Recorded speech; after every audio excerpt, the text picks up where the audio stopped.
ketika kita sudah senang dengan cinta dengan pramuka, hal gila pun pasti akan dilakukan. Banyak sekali yang diajarkan di pramuka, salah satunya itu adalah bentuk kemandirian, tanggung jawab, dewasa. Ketika saya tunjuk, wah ternyata berarti benar anak didik saya nih.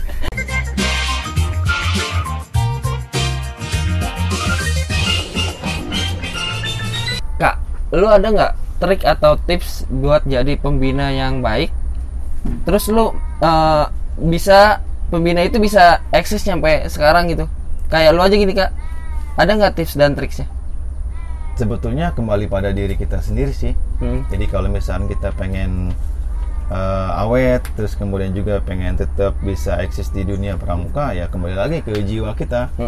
Apakah kita masih senang dengan pramuka atau tidak? Terkadang orang mungkin kalau udah sibuk dengan kerja dan sebagainya udah nggak bisa pramuka. Tapi buat saya, karena saya masih masuknya dunia pendidikan, karena setiap hari harus ketemu dengan anak, ya mungkin itu salah satu cara untuk mendekatkan kita tetap eksis sampai hari ini.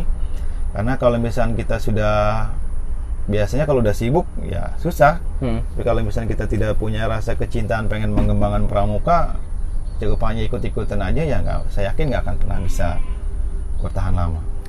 Soal pertama,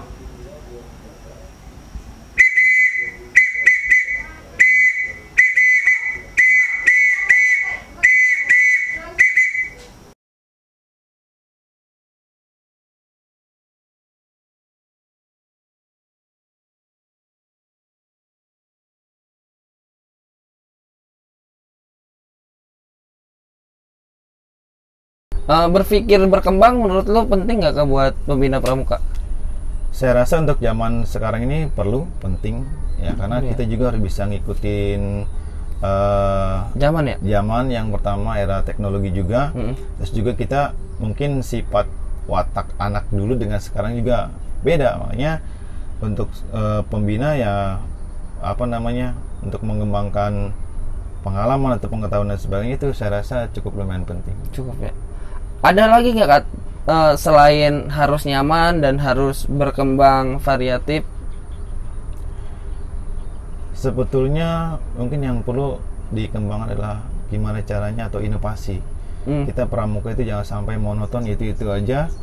Jadi kita sebagai pembina gimana caranya bisa lebih kreatif lagi. Jadi untuk menarik minat peserta didik untuk mau ikut pramuka itu lebih antusias. Kayak saya dulu pernah pertama kali menjabat pembina di tempat yang sekarang tempat saya ngajar, banyak yang menyepelekan, di sini nggak akan bisa berkembang, pramuka di sini mah nggak akan bisa ini itulah. Akhirnya dalam waktu karena saya orangnya prinsipnya pantang untuk ditantang, saya pengen tahu sampai di mana. Pertama kali saya diangkat jadi pembina oleh kepala sekolah, saya cari tahu dulu nih pembina-pembina dulu di sini siapa aja. Kendala mereka tidak bisa mengembangkan pramuka di sini itu apa? Itu yang jadi pengalaman buat saya. Jadi ketika saya nanya dulu pembinanya si A, saya samperin, ajak kenalan, ngobrol dan sebagainya. Maaf Pak, saya pengen tahu dulu Bapak sebagai pembina pramuka di sini alasannya kenapa ya nggak bisa berkembang atau nggak bisa banyak dan sebagainya. Akhirnya dari situ saya cari satu-satu, ketemu. Akhirnya ketika banyak yang meremehkan, menyepelekan, lu nggak bakal bisa ngembangin pramuka di sekolah yang sekarang. Ya, tapi saya buktikan dalam waktu mungkin kurang lebih 1 tahun, sekarang alhamdulillah udah pramuka wajib semuanya, dan total murid 2.500 orang. 2.500 orang itu lu pegang sendiri? Ya sendiri. Penegak semua itu? Penegak semua. Penegak semua ya? Belum penggalang. Kalau penggalang mungkin ditambah dengan penggalang sekitar hampir 900 orang ya. 3.000-an? 3.000-an kurang lebih. Gila. Kak, gua sih masih ngerasa susah loh Kak itu sama yang namanya inovasi itu. Inovasi itu susah banget Kak. Emang kalau lu sih sering banget inovasinya yang aneh-aneh. Dulu pas gua masih jadi anak didik lu, seragam ganti warna, tongkat ganti pistol-pistolan, ya kan? Orang lain nggak bisa terbang, kita udah punya sayap. Ya gitu, maksudnya lu ada aja gitu. Kok kepikiran gitu lu yang kayak begitu-begitu. Jadi kan emang itu juga, itu sih gue mikirnya ini aneh sebenarnya, kok gue bisa ya kayak begini. Cuma emang ini salah satu daya tarik sendiri. Saat yang lain dulu itu pas Kibra dengan gagahnya pakai baju putih-putih, terus anak futsal punya kostumnya masing-masing, anak tari punya masing-masing. Tapi saat dulu tuh anak pramuka, lu gembel banget, anak pramuka udah kacu, lecek, muka kusel, baret dulu tuh masih baret yang apa sih kak, yang wah harga 5.000 kali apa 10.000 Masih gitu, gitulah. ya yang nggak enak banget dipandang.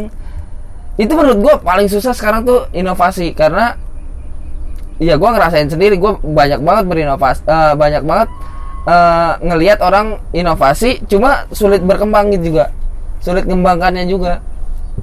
Jadi kalau mungkin dengan yang sekarang, dengan zamannya dulu, ya banyak pelatih mungkin yang sekarang coba untuk berinovasi, menarik minat peserta didiknya untuk ikut pramuka, tapi tidak bisa bertahan dengan lama. Itu mungkin salah satunya adalah biasanya SDM dari si anak itu sendiri.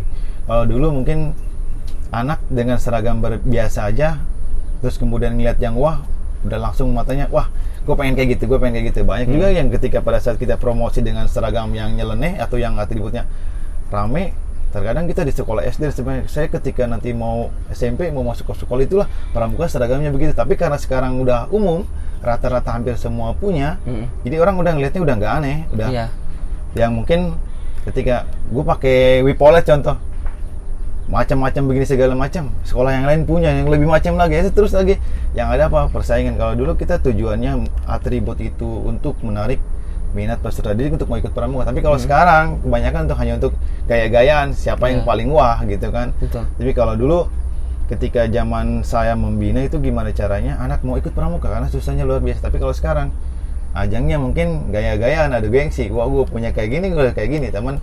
Akhirnya inovasi itu akan terhenti ketika semuanya juga udah punya, bingung betul. Lagi mau ngapain lagi gitu. Jadi kan? nggak beda ya kak? Iya, nggak beda lagi ya. Nggak beda lagi. Sekarang gitu-gitu aja gitu ya. Sama aja lah kayak gitu-gitu. Lu ini nggak sih kak, krisis pramuka laki-laki nggak sih?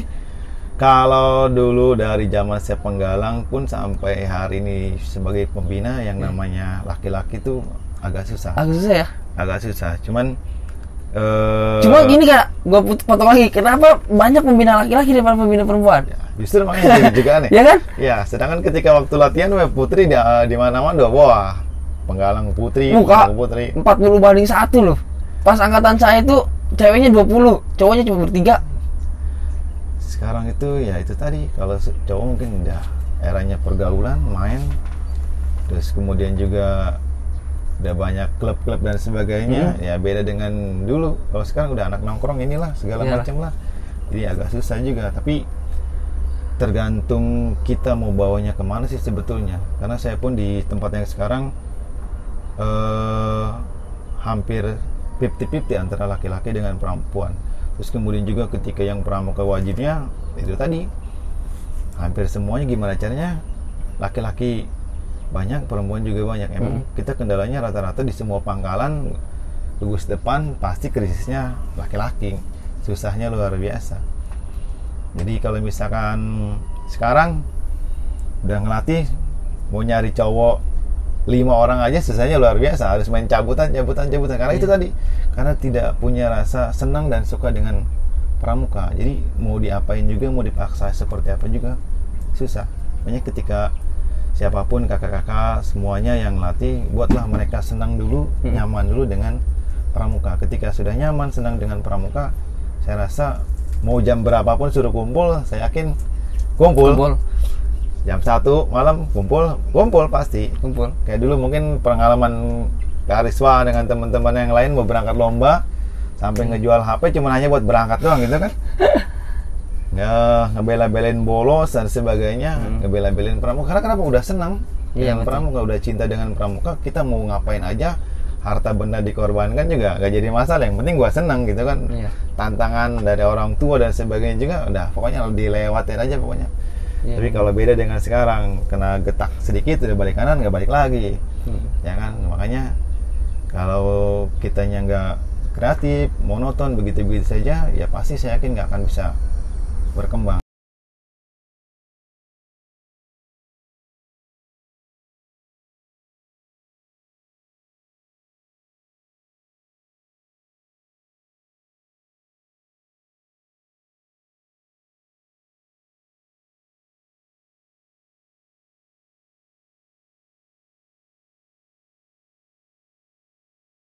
Kata ketujuh.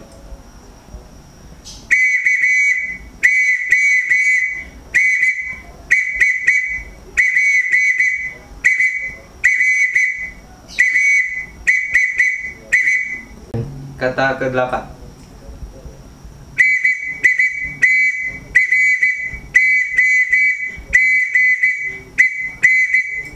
Kata ke-9.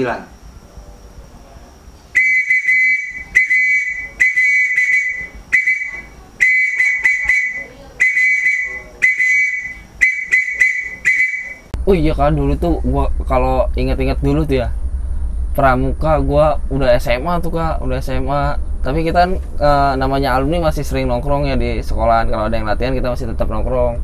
Gua masih ingat aja tuh alumni udah pada tua, udah pada jenggotan. Ayo kita lomba lagi, kita lomba lagi. Padahal udah jenggotan Kak, udah jenggotan.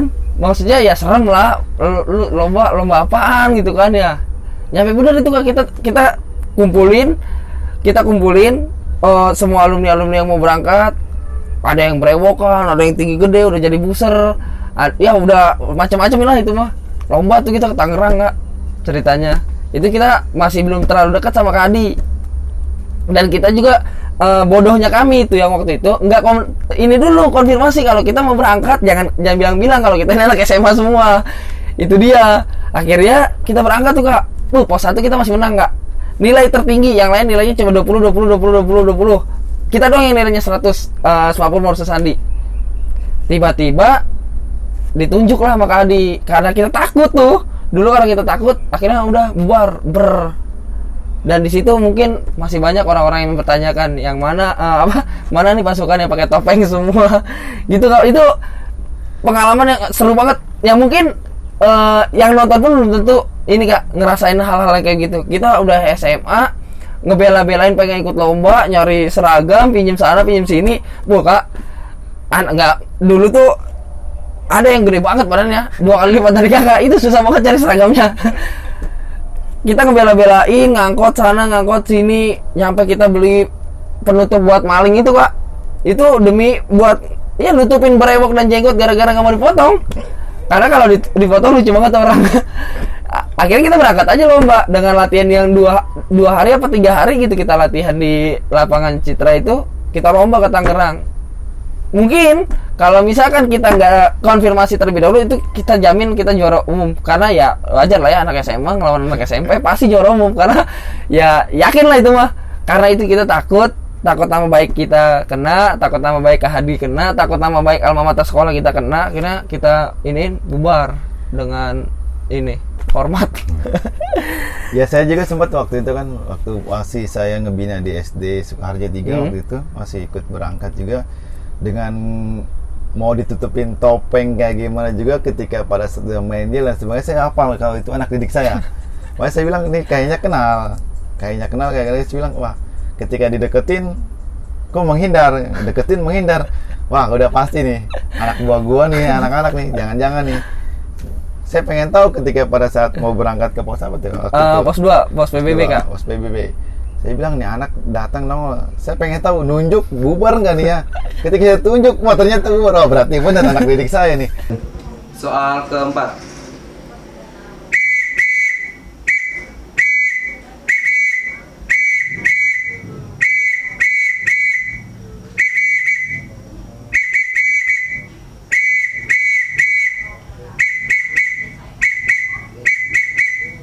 Soal kelima.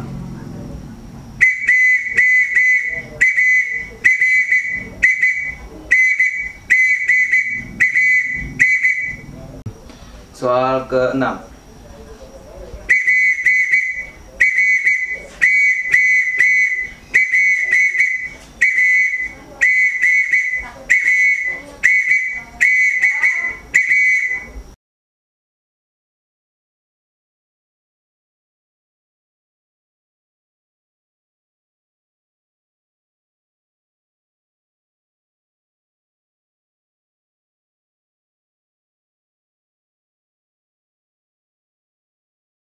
Kalau misalnya waktu itu mungkin bilang kalau kita mau berangkat lomba, saya nggak bakal banyak ngomong. Iya itu karena ini Kak, karena kita nggak enak.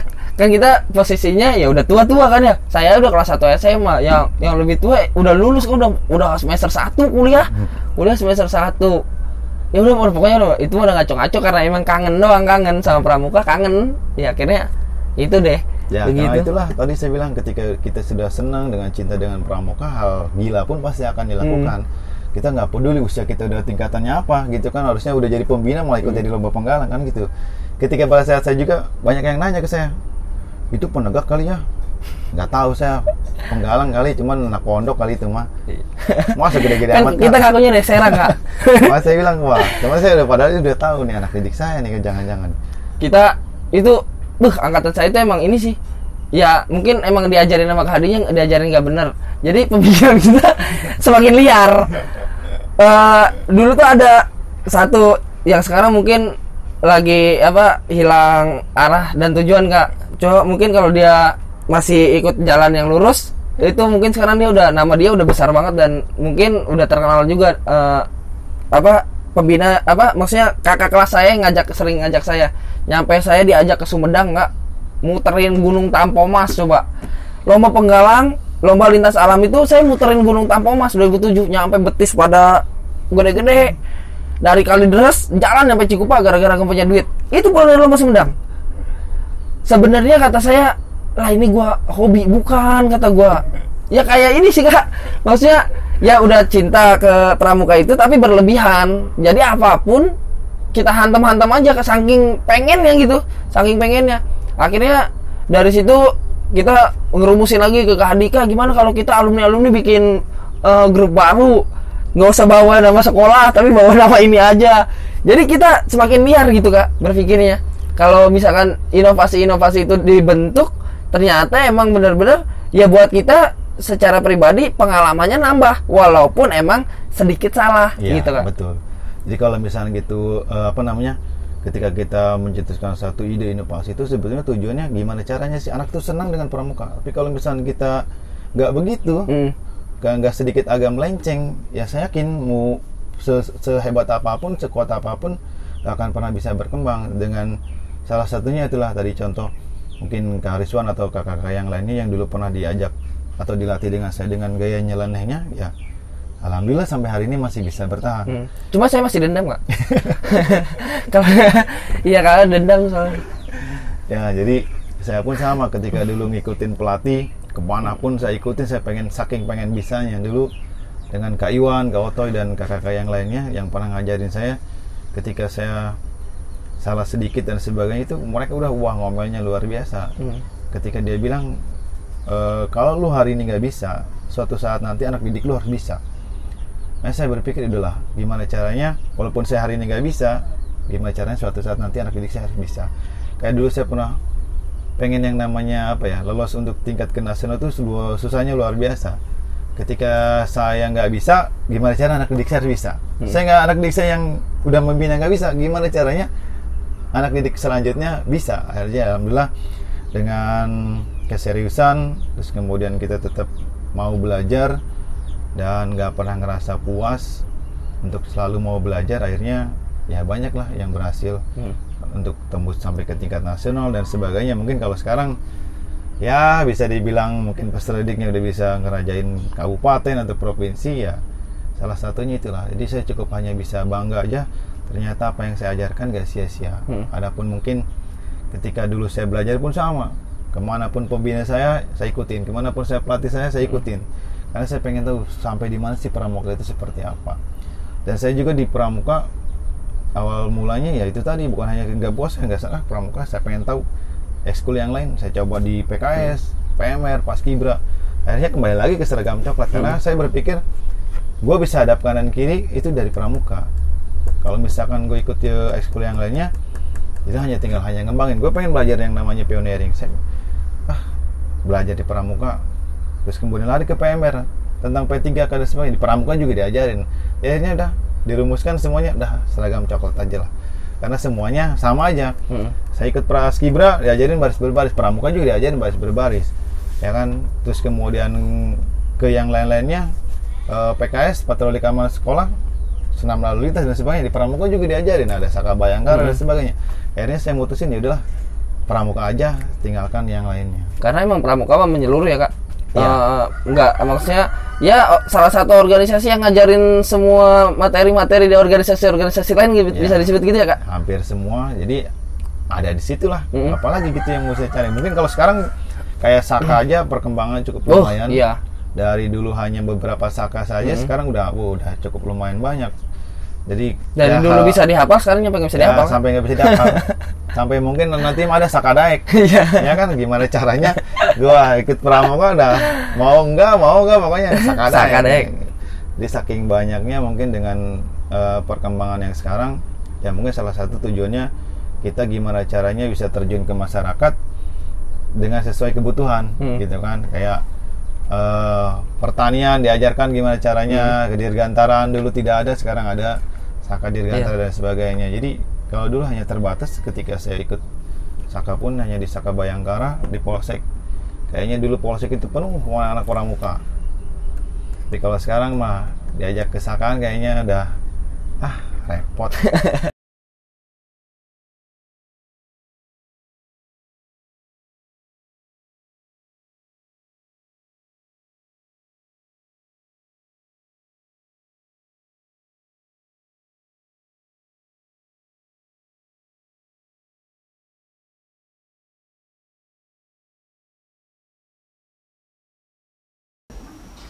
Soal kedua.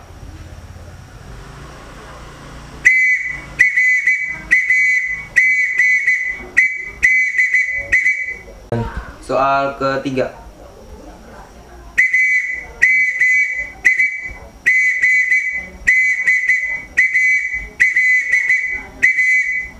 Iya kak, tadi saya ngobrolin masalah inovasi lagi ya kak, karena sekarang inovasinya juga udah banyak-banyak ya kak. Dulu mungkin kayak kegiatan-kegiatan kita cuma, kalau untuk di tingkat Penggalang sendiri kita cuma nungguin jambore, ya kan, white game atau LT gitu kan. Kalau sekarang kan lomba udah hampir banyak banget ya kak. Ya kak, lomba ya sekarang bisa disebut bisa sebulan 4 kali lomba. Cuma ya itu tadi, karena inovasi juga salah satu minat juga kak. Karena sekarang banyak lomba juga, banyak lomba-lomba yang bagus, hadiah-hadiahnya menarik juga. Sama ini kak, sekarang kita lagi ngadain ini kak, Corona Scott Challenge 2020. Itu kita baru Selasa kemarin kita launching. Sekarang ini lagi proses lombanya. Sudah mulai. Lombanya sudah mulai. Mungkin anak didik KHD juga ada beberapa yang ikut. Ini nyampe dari Lampung, Sulawesi, Aceh. Ya ini dibilang lomba online tingkat nasional pertama bisa jadi kak.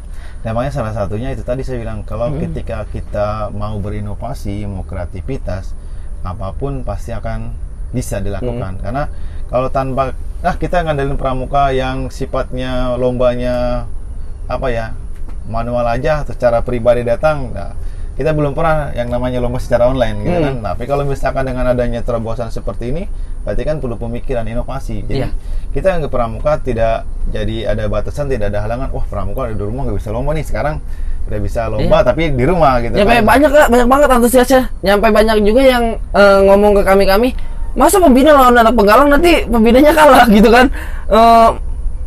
Masa Penggalang lawan penegak? Kak, ini beneran kak, semuanya dicampur, semua golongan, semua tingkatan pramuka. Iya kak, ini kita adain buat umum. Jadi nanya tingkat, saya jawabnya lomba pramuka online tingkat nasional. Nggak ada golongan A, nggak ada golongan B. Yang jelas, lu pramuka, lu pakai kacu, lu punya seragam pramuka, ikut lomba CSC 2020 itu. Jadi saya udah nggak peduli lagi golongan kak, karena emang sekarang udah agak susah kak. Maksudnya ya karena wabah ini kan, boro-boro kita mau ngadain lomba kak, kita kayak buka bersama aja kan dilarang, ya kan kak. Menurut lu pribadi nih ya, pramuka itu apa sih? Pertama, kalau pramuka itu menurut saya pribadi gitu ya, jadi ajang untuk melatih diri kita gimana caranya kita bisa belajar untuk bisa lebih dewasa, untuk bisa lebih baik lagi. Karena ketika kita sudah tahu apa itu pramuka, satu saat nanti kita juga akan sebagaimana simbol atau lambang tunas kelapa yang bisa tumbuh dan dapat tumbuh di mana saja. Dengan harapannya mungkin ketika saya atau siapapun yang ikut dengan pramuka bisa terjun ke masyarakat tanpa harus ada instruksi, dengan kesadaran sendiri kita sudah bisa langsung terjun ke masyarakat. Karena banyak sekali yang diajarkan di pramuka, salah satunya itu adalah bentuk kemandirian, tanggung jawab dewasa. Situ saya banyak belajar gimana caranya kita bisa bertanggung jawab, ya kan, terus kemudian bisa lebih mandiri tanpa harus ngerepotin orang tua. Saya yakin mungkin kakak-kakak semuanya yang ngebina pun itu tadi salah satunya, gimana caranya kita adalah melatih disiplin kemandirian kita tanpa harus ngerepotin orang tua. Karena saya pun sendiri ya banyak belajar dari pramuka, dari seragam coklat, untuk bisa menjadi pribadi yang mungkin harus bisa lebih baik lagi. Terkadang kita ngamalin dasa dharma yang 10 aja susahnya luar biasa. Mampu satu nggak bisa, yang kedua bisa, belum tentu yang ketiga. Karena itulah tadi saya bilang, terkadang orang mungkin kalau sekarang, saya pun ketika yang namanya menggunakan seragam itu tadi inget aja kok, aduh ini udah berat nih, merah putih agak gantung. Kadang-kadang nanya, Kak kenapa harus pakai seragam pramuka? Kadang-kadang juga yang nanya, Kak saya nggak mau pakai seragam pramuka. Udah nggak apa-apa buat saya, karena itu tadi kita mungkin sama-sama belajar dari apa sih pramuka gitu kan. Tanggung jawab yang paling penting, karena ketika kita ngebina, melatih, yang pertama harus kita pegang adalah tanggung jawab. Jangan sampai ketika kita bilang A ya jadinya B gitu kan. Ya A ya A ya B ya, kita berprinsip harus dipegang teguh yang namanya prinsip. Setidaknya dengan di pramuka saya cukup banyak pengalaman lah belajar. Kalau misalkan dengan menurut saya pramuka seperti apa, itu tadi buat saya sih ajang untuk melatih diri gimana caranya untuk bisa lebih mandiri dan tanggung jawab. Satu kata kah buat pramuka? Luar biasa. Luar biasa ya? Itu 2 kata kak? Harus satu? Biasa di luar. Berarti pramuka buat kakak luar biasa banget ya? Sangat luar biasa, karena banyak hal yang banyak diajarkan untuk di pramuka. Terakhir nih kak, karena kita mau buka juga, udah disediain kan bukannya kak? Wah alhamdulillah dah. Alhamdulillah. Sudah siap. Kak, punya nggak sih kak lu pesan-pesan buat teman-teman di sana, baik peserta didik maupun calon pembina atau pembina-pembina yang sudah betah dan nyaman di pramuka untuk bisa berinovasi? Pesan-pesannya ada nggak? Yang pertama buat semuanya, terus belajar, jangan pernah cukup puas dengan apa yang kamu dapat hari ini, karena kreativitas harus tetap terus ditingkatkan, inovasi juga sama. Terus kemudian harus pegang prinsip ya, karena saya juga dulu pernah diajarkan, sampai hari ini pun masih saya selalu ingat, jadilah yang terbaik dari yang terbaik. Pemenang bukan berarti yang terbaik, yang terbaik bukan berarti pemenang. Karena ketika kita hari ini baik, masih ada yang lebih baik daripada kita. Betul. Maka jangan pernah cukup puas, untuk tetap selalu belajar, semangat terus di pramuka, cari dan gali apa sih pramuka. Dimanapun, dengan siapapun, kalian bisa belajar pramuka itu apa sih, gitu kan. Jadi jangan pernah cukup puas dengan apa yang hari ini sudah didapat. Terus belajar, kreativitas, dan jangan pernah takut untuk mencoba. Oke, terima kasih banyak Kak Adi buat waktunya. Terima kasih juga udah mau dibilang ngerumpi, ya nggak ngerumpi ini mah, maksudnya ya ngeduprak aja lah kita mah. Terima kasih banyak banget. Semoga waktunya nggak ngerasa kesedot sama kita, ya hitung-hitung ngabuburit. Semoga juga tetap sukses, sehat terus, dan tetap eksis di gerakan pramuka. Sekian dari saya. Assalamualaikum warahmatullahi wabarakatuh. Waalaikumsalam warahmatullahi wabarakatuh. Salam pramuka. Salam. Kata ke-10.